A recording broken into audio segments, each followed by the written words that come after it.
Kia ora, ko Tiana Metuarau tōku ingoa. Ko Whitney tōku ingoa.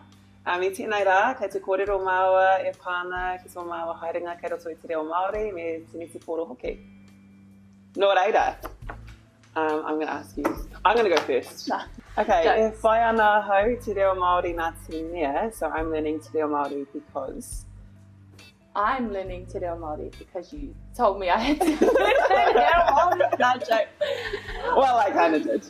Yeah. It's a part of It's part of our lives, really. Yeah, it's part of our lives, I think. And netball's a big part of our life, and it's getting more involved in Silver Ferns now as well. So I think it's cool to see the growth that it's come over these years with our Pulse team and now with Ferns. So I think it's almost like it's just there. So learning it is just something that's part of the kaupapa, the netball. Come from Whangara, so all my whānau in Gisborne and Whangara speak te reo, and so coming from my koro really pushed that, and he was very passionate. What are your hopes and dreams for te reo Māori? I would hope that in a few years a lot of netball players take it upon themselves to go and learn, and I already know that that's happening now. I know a couple of netball players that have taken it upon themselves and put themselves in wānanga or are in full Māori immersion courses, which is really cool. But I'd say in 5 years I'd hope that that's quite common even amongst non-Māori netball players. So T, a good friend of ours, Alea, plays for the Pulse, and she, you guys used to speak te reo to each other on the court, I remember. So were you talking about me or were you talking about me? What is it? Tell the truth. We actually did used to talk about you. I was joking. No, well, it wasn't bad. It was just sometimes it'd be like, yeah, I know. Oh, where? Oh, wow. We did, but it was really, we didn't always talk about you. If you did something funny, like sometimes Whitney falls really, bam. Yeah. And we would just start going on like, oh, where? Hi. I did it. I knew it.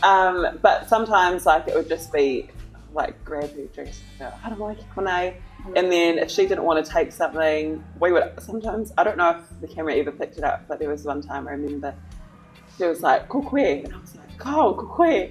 She just dropped it and I was like, oh, yeah, hi. Sometimes we'd just pull it out, or after, our own, we would have our little post-match debriefs and we would talk about our wing attack. I knew it. Do you know You're coming back to talking about me, so it must be true. But yeah, I will talk about you, someone. Ka whai. Okay, my turn. I think we can both speak to this one. Okay. So what are some of the cool experiences you've had or I've had learning te reo Māori?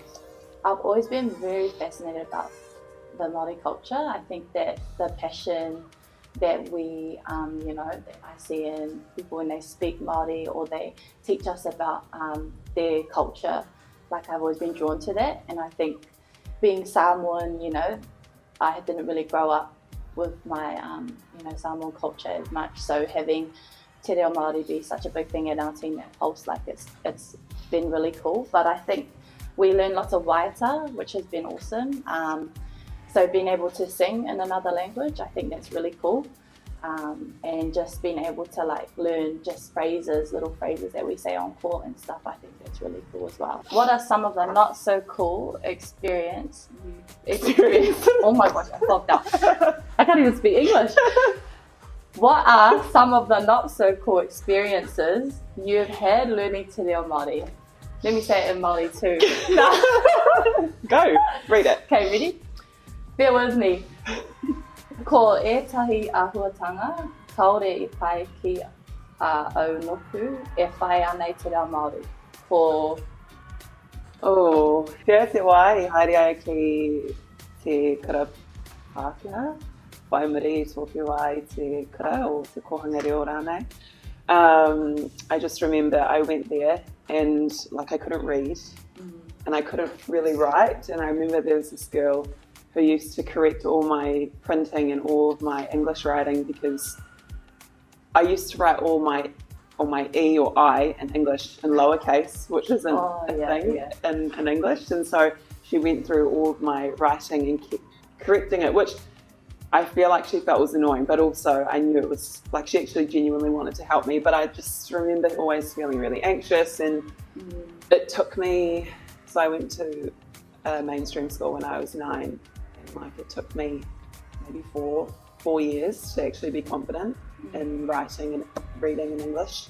And I remember the worst, like weirdest experience I had was when I went to Kit McGrath Education Centre, and I had a reading. I had to spell, and the tutor asked me to spell. Oh no, she asked me to read fridge, and I think I read it like fridgy or something. Bring it. And that's like my core memory. So, and I just remember thinking, but the worst part was that I just remember, I was like, I'm so dumb. And so I just, now that I'm confident in both, like I feel really grateful for the experience of like growing up in a Māori speaking schools, kindergartens. Growing up, I heard te reo Māori often being spoken at So, I tāku whakatipuranga mai I rongo ai te reo Māori, kōrero Tiana I ngā kura, o ki kura, ngā marae, tōku kāinga. Engari I te rawa koe te tangata, anaki I mōhio ana I te kōrero o te reo Māori. Engari kare au I mōhio, kare kau tōki whānau I mōhio ana I te reo Māori, te rawa. So I didn't know. I used to speak Māori in my household because I was coming back from the in kohanga, and I didn't even know that my family didn't know what I was saying. So I was just walking around my house, and I would announce my entrance to the kitchen to my mum, and she's cooking for me. And I had my little Barbie doll, and I would be playing little games and video, and I would bring my doll to the counter and be like talking to my mum with my doll and video. Can you give us an example? You're still like that now. You still do that now. You announce when you're coming into team meetings. I'm like, again. But I just used to speak at like the gas station or something, because I just assumed everyone in New Zealand knew Māori, and that was what I'd grown up with. So I just used to speak Māori to other people and get really confused when they didn't speak back to me. Which concludes our segment in our talk show. So, Reo Tepu Talks. Yeah, Reo Tepu Talks. Yeah. Does it make sense? Reo Tepu Talks, that's language table talk. Reo Tepu Talk.